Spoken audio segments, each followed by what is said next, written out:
So if you're looking for a medical video from a professional, don't watch this one because that's not me. What I've got here, this is my own personal experience.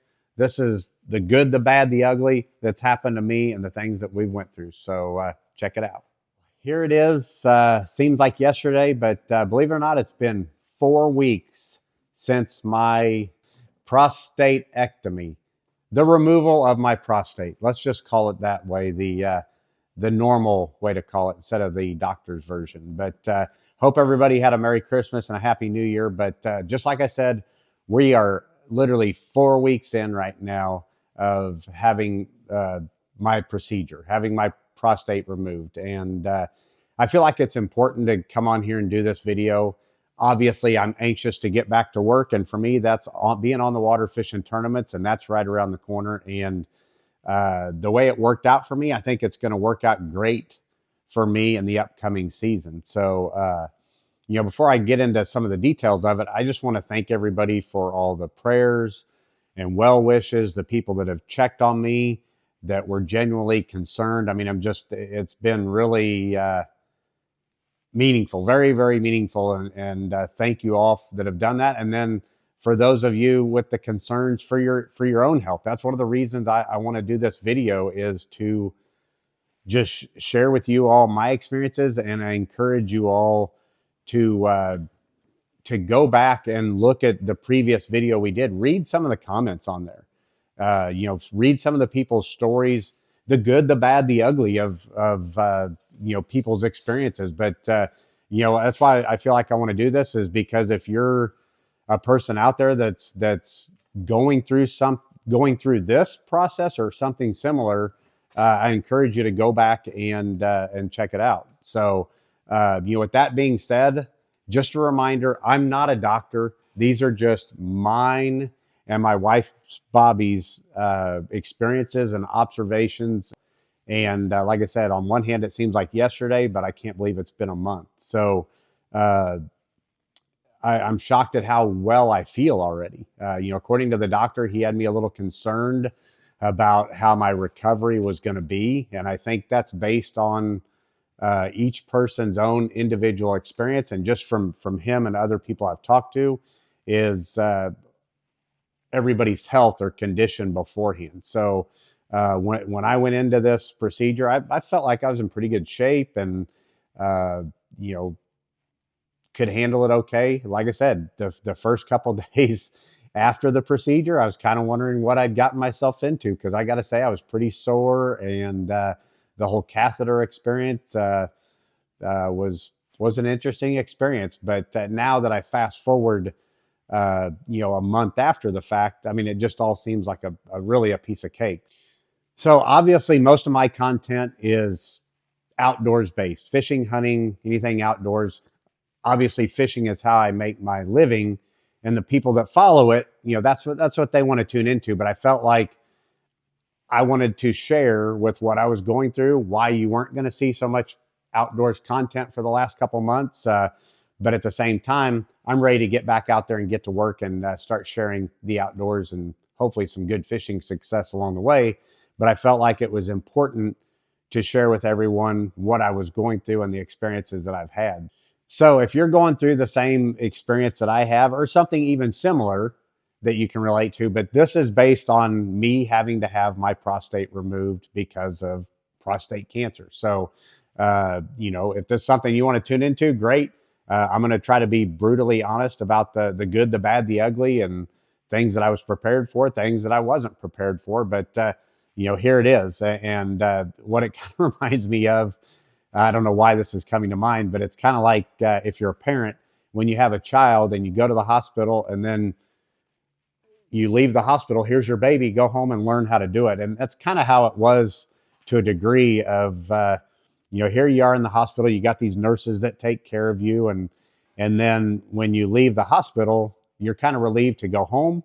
But at the same time, it's like, oh no, now what? Now I got to take care of all this stuff, and Bobby's got to take care of this stuff with me. So that was probably, I think, one of the biggest eye openers to me. I will tell you right up front, there's some serious humility involved of, there's nothing hidden with the nurses, the doctors, your wife, or somebody that's willing to help out. So that was a tough part.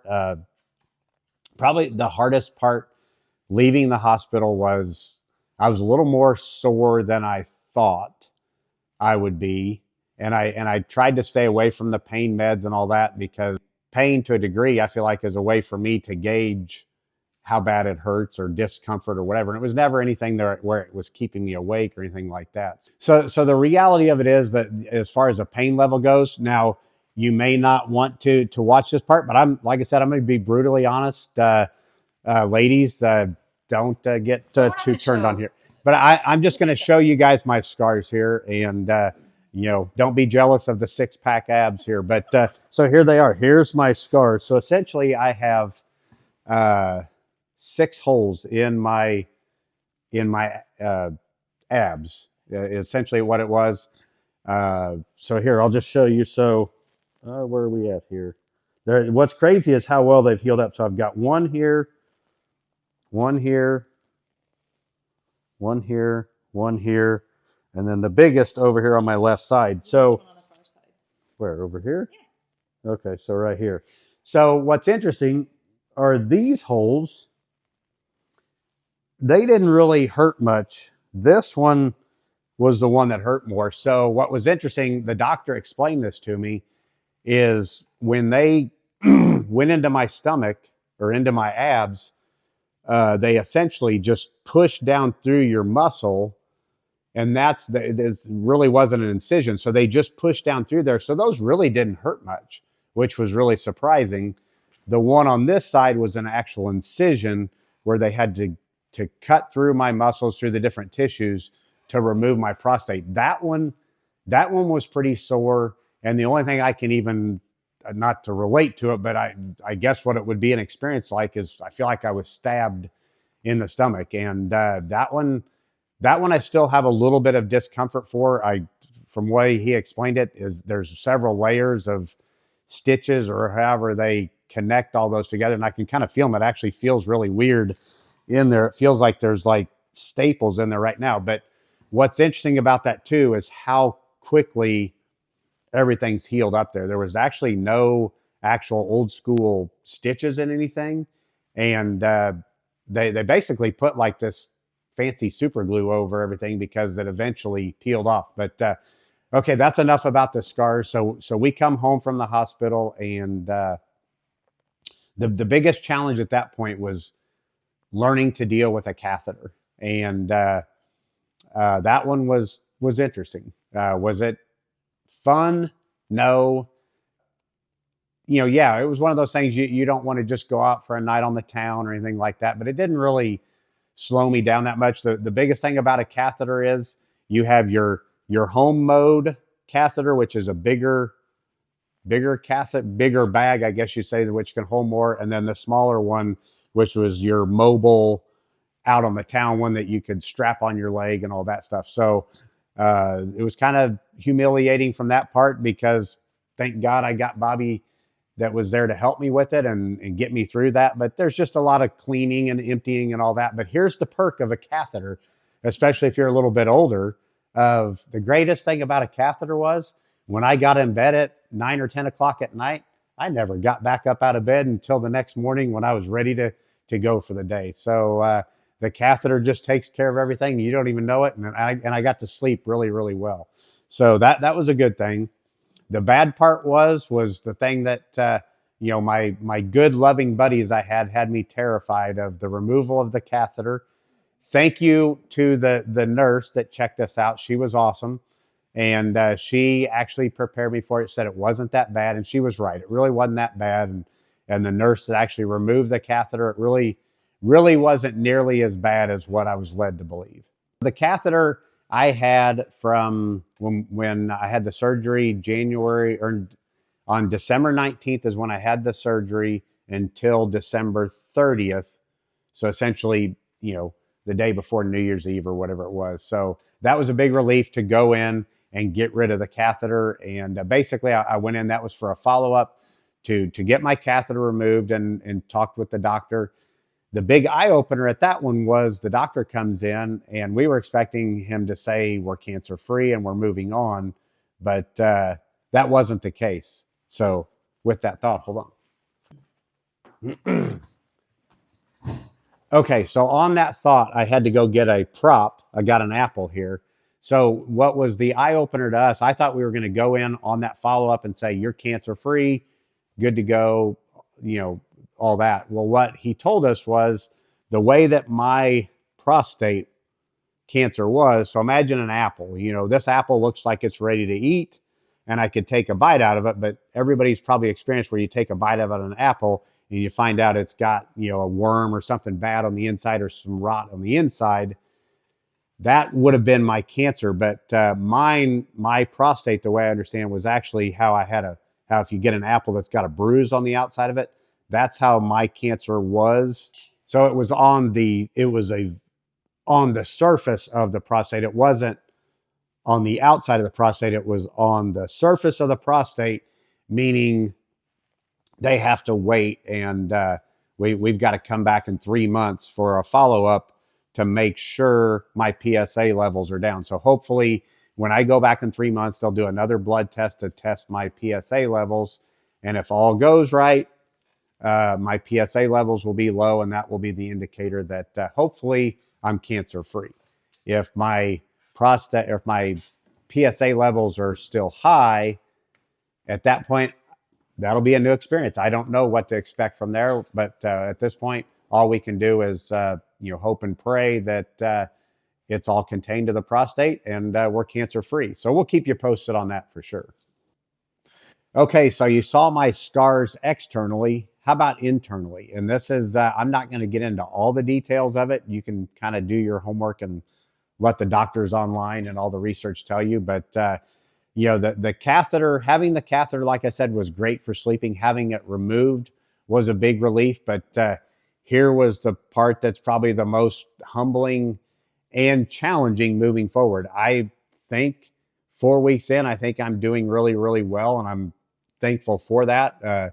If a person has gone through this and has not healed as well, I feel for you, but I guess it's ultimately better than the alternative. But was your prostate, and what's that muscle called down there? The sphincter and all that. You have to learn how all that works. And if there was any discomfort or pain through this whole ordeal, it hasn't been pain, it's just been discomfort as you realize where your prostate was. And I tell people, I think for a week or two after the procedure, and even now, is I feel like I've gotten on a bicycle and ridden 500 or 1,000 miles. It's that area between your legs that feels very uncomfortable, and learning how to pee again. That's the reality of it, and learning how to make things tighten up and go. So that's been the hardest experience, but I've learned a lot about what a Kegel is. And of course, it's funny, Bobby and the other mothers out there, they're like, well, now you know how a mother, what they've gone through after giving childbirth. Your so prostate is at the base of the bladder. Yeah, so your prostate's at the base of your bladder, so getting all that to function again, that's been the biggest challenge. But I think just from talking to my urologist and the things I've read, I feel like I'm doing really, really well. So I'm thankful for that, and it's one of those things that I work on every day. And according to my urologist, I mean, a lot of that healing there could take 6 months to a year. So like I said, I'm way better along than I thought I was going to be. And I feel like here in another couple weeks when our season gets going, I think it hopefully won't be any of an issue at all. And, that's a big thing on mine. Men, especially, as my surgery was nerve sparing. So I'm not going to get into all the details, but we'll kind of leave it at that. Is from what I can tell, everything is okay down there, or decent down there. So we'll see. But my surgery, the urologist he emphasized this, that mine was nerve sparing. He felt like he could save the nerves. And I think maybe that could be, I would say, if there was one thing that, I guess, if you were going to experience this, or if that was one of the issues to deal with, that would be the one to probably really do your homework on, is if the urologist is able to spare those nerves or not. So there it is. So if you watch my previous video, I talked about it and mentioned why I chose to go the route I did. And I'm going to, emphasize that again of why I chose to have my prostate removed, my prostatectomy. But remember, I'm not a doctor, so I hope I'm saying it right. But, one of the big reasons was how advanced or contained my cancer was. It was contained in my prostate. So the urologist and everything we could find, that was the best route. The other big thing was my age. Me being 52, I'm pretty healthy. And the urologist felt like if at 52 we removed your prostate, the cancer will hopefully be gone. And from there, you won't have any issues of dealing with radiation or chemo or any other side effects if I'd have went that route. So that was another big factor. The other part was the amount of cancer in my prostate. I had a Gleason score of 3 plus 4, which equals 7. If it was a lower number, they would have probably just observed it and watched it. It's been interesting reading the comments and people I've talked to that actually have prostate cancer, but their urologists and doctors are recommending that they just kind of sit and wait and keep an eye on it, which me personally, that would drive me crazy. And actually, some of the people I've talked to, it's driving them crazy because they just soon deal with it and be done with it. But then, you also hear people that have went the route of radiation and chemo. Well, everything I've learned, that's a better thing to consider if you're older in age. And then the last one, and this is something that's important to remember because I'm kind of shocked that my doctor didn't remind me of this at normal checkups or physicals or whatever, was my family history.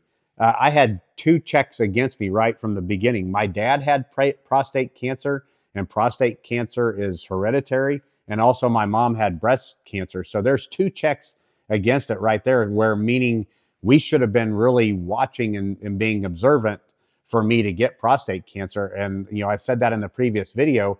I could have just as easily not went in and got a physical and then been a year off, and who knows what that would have been. So family history was a big one as well.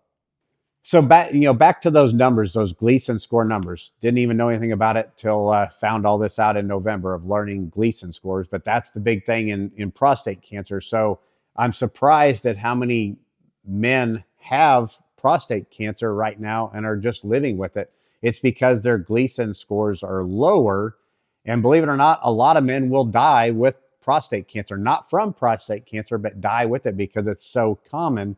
So, when the number is 6 or below, a lot of times they'll just keep an eye on it. But so once again, here's my disclaimer. I'm not a doctor. This is just my own observation and the research we've done. If you're a 6 or below, they tend to just watch your cancer more. But when mine hit a 7, it became an abnormal cell, the way I understand it, right? That became an abnormal cell, meaning it's starting to grow or do something different. So from there up is when it can start to do, I guess, what would be more radical type of changes and things. So my urologist felt like it was the time. Let's get the prostate out and get you healing and recovering and hopefully be cancer free. So obviously, every person's experience is probably a little bit differently. These are just my experiences. So we talked about why I chose the route I chose, my experience in the hospital, but then also how am I feeling now? I would say it's kind of a weird time of year for us here. I've kind of been forced, obviously, with this surgery to take it easy, be slow with everything, but we've had real winters shown up around here. So it hasn't been a great time to really be outside, which has probably been a blessing in disguise. So, when I left the hospital, the big thing was my urologist and the nurses were, you need to go home, take it easy. And really, we don't want you lifting anything heavier than a gallon of milk. Well, believe it or not, I know how much a gallon of milk weighs. It weighs about 8 pounds. And my Chihuahua weighs more than that. So it was really a humbling experience from that part of not lifting a lot and having to ask for help to move the recliner a little bit or just move something that seems so petty or lifting this or that. But it's just been a time where luckily around the holidays, I spent a lot of time just hanging out, just working on fishing tackle more than anything. So it was kind of a thing that I needed to do, was be in my shop getting ready for the season, working on fishing tackle, but kind of taking it easy. I'd say just within a matter of a few days, I was going for light walks and, just walking around the property and taking it easy. And then I will admit, I've probably went above and beyond the lifting and probably doing things. But I think after consulting with some other buddies of mine, even about their other surgeries and all that, I think doctors, they are on the side of caution of, I think they base everything on their worst case experiences or maybe the worst patients. I think you have to let your own body tell you what you can or can't do or what you're capable of doing. So where I might not have been lifting 50-pound bags of corn around to feed the deer or feed the birds, big bags of sunflower seeds or whatever, I was making smaller buckets, moving stuff around and then lifting bits and pieces of tackle. But I might admit, I might have snuck out last week and had the chainsaw out and been dragging some brush and just kind of feeling how my body felt as far as what I can and can't do. Have I have I stood up in a boat for 10 hours a day yet? No. And that's just because of the time of year it is. So I'm anxious to hit the road here next week and just get on the water and know what it's going to feel like to keep my balance in a boat all day and then to cast and to set the hook. Because I think in this whole experience, probably the biggest eye opener was my lower abs. They beat up pretty good by pushing through the muscle, and then actually that incision, my lower abs have gotten quite the shock to them. So getting my lower abs back into shape is the big key there. So like I said, I've just been stretching a lot at home and doing the stuff that I typically would be, and then just kind of ramping up a little bit more physical activity as far as, like I said, just doing a little bit heavier stuff around here, going for walks, more strenuous stuff like that. So I would say ultimately I'm at an 80% health-wise, 80, maybe 90%. Oh, the other big one there physically was we had a 14-inch snowstorm too. So, it made me get out there and have to do a lot of work that I didn't necessarily want to do, but it was a good way to push my body physically and kind of see how I was feeling. So like I said, I feel like right now I'm at an 80%. Like I said, every day I hope and pray that I'm ultimately cancer free when we go back, I think at the end of the month for another blood test to check my PSA levels. I hope they come back and the doctor gives me a thumbs up of where he feels it's all clear. The one thing I did ask my urologist that thought it was kind of an eye opener, but I think that's just the world we live in, is typically when I go back for that PSA level check, is they basically do a blood test to check my PSA levels to see that they're low. And I asked him, I said, well, how would I know if it's spread to another organ? And they just basically, he's like, well, the only way to really do that is to do another MRI or something, these $5,000 or $10,000 tests. So definitely not in the Chapman budget to do that. So we're going to trust the doctor that by them testing the PSA levels, that if they're low, we're going to trust that it's gone lower. So with that being said, like I said, we're at an 80% right now. If you follow me as for my outdoors, for my fishing and all that, I'm sure we're going to be doing more updates as we progress in our season and get things going here, just kind of how I'm feeling physically, not only how my fishing's going, but obviously how I'm healing from this moment forward as well. So thanks for tuning in.